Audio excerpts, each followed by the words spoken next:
Well, how do that, chums, as I'm Captain Steve, and today, chums, for you guys out there in the viewerverse, I have some more speculation for you guys. Yeah, hopefully you're going to find this mind-blowing, but yeah, let's head on over to the scribble pad and let's fire up what I've got for you today. So here we go, let's line myself up. Are you ready, Exo? Executamundo! Heck yes.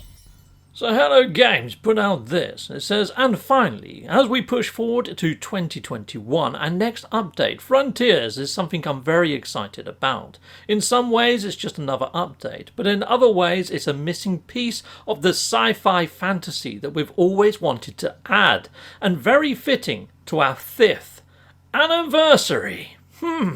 I wonder what that could mean. So the number 5, first thing I thought of was Fifth Element. And I thought, oh, we might get cities and flying cars and all sorts of other shenanigans. And I thought, no, I need to wind my neck in a little and think a little bit more simplistic than that. At least I think so anyway. So what I thought of is we currently have 4 races. Gek, Viking, Korvax, Travellers and Anomalies are kind of the same. And then there's this new sort of entity, this new sort of visage that we got last Halloween, which is this creepy looking dude. So I think maybe it might be a 5th race as the 5th thing in the sci-fi world. And that also makes me think, well, perhaps this new race comes from a new place, like the Void, because we have the living ships that came from the Void. A lot of the lore in the weekend missions where Ariadne went into the Void all tie into that idea and that notion.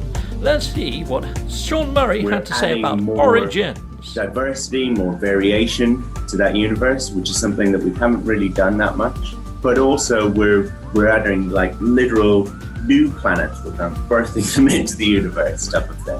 But we have this really nice problem, which is we have this universe that the community kind of owns, right? They've built bases on it. They've built, communities. They've gone off and had adventures, made discoveries. And then we come along and we say, well, we want to make new planets, new worlds, we want to freshen all of this up. And so we were trying to find ways to do that without destroying what's gone before. There will be some changes probably to that world that you're on. You may fall asleep on one planet and wake up on a slightly different one, right? But the fundamentals of your base, your progress, that's safe, right? And that was really important to us.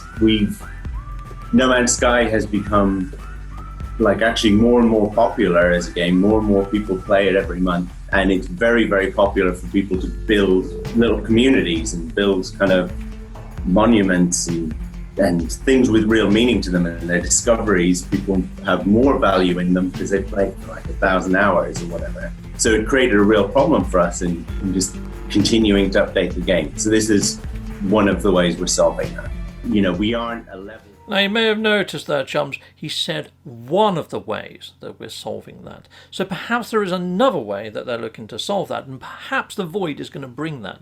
Imagine you jump into the Void and you come across new, fresh planets. Perhaps they might limit base building inside of the Void.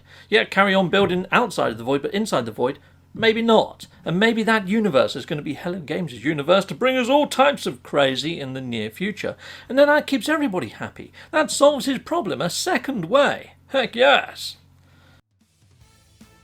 So during that sort of Origins clip with Sean Murray talking, I put up the 4chan leak. Now the 4chan leak suggests that we might even see some of the worlds that we saw in E3 that may come into the iteration with Inside of the Void, meaning that Hello Games could even add in scripted planets and some planets that are from previous builds, or perhaps even add in that element that they said as you travel towards the centre, things will get crazier. Perhaps they're going to deliver on some of the things that they suggested right back in yonder days into the future iteration.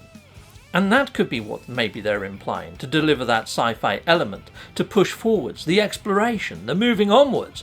Perhaps, heck yes, it could mean that.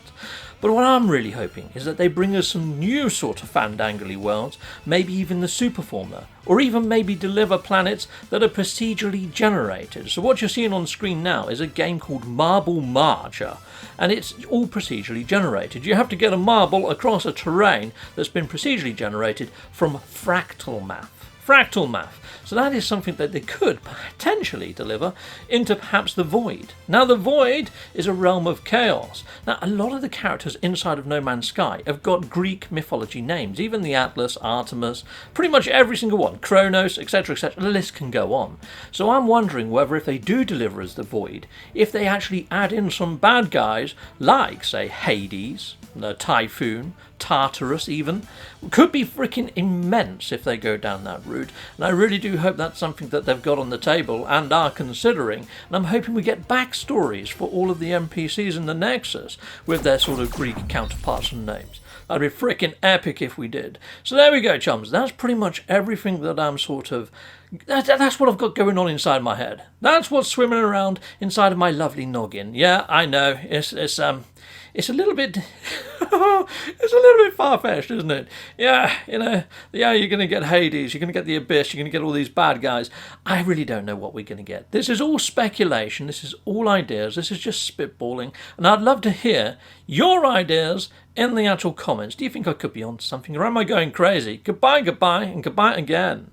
Well, thank you very much for watching. If you like what you see, please hit a like and a subscribe, and I'd like to say a massive, great big thank you to all of my backers over on Patreon and over on YouTube membership. Thanking you, backers! And if you want to support this channel, just don't skip the adverts. That throws revenue down my avenue. Or yeah, just stay with Captain Steve that little bit longer and hit something on this screen. There's merch here now too.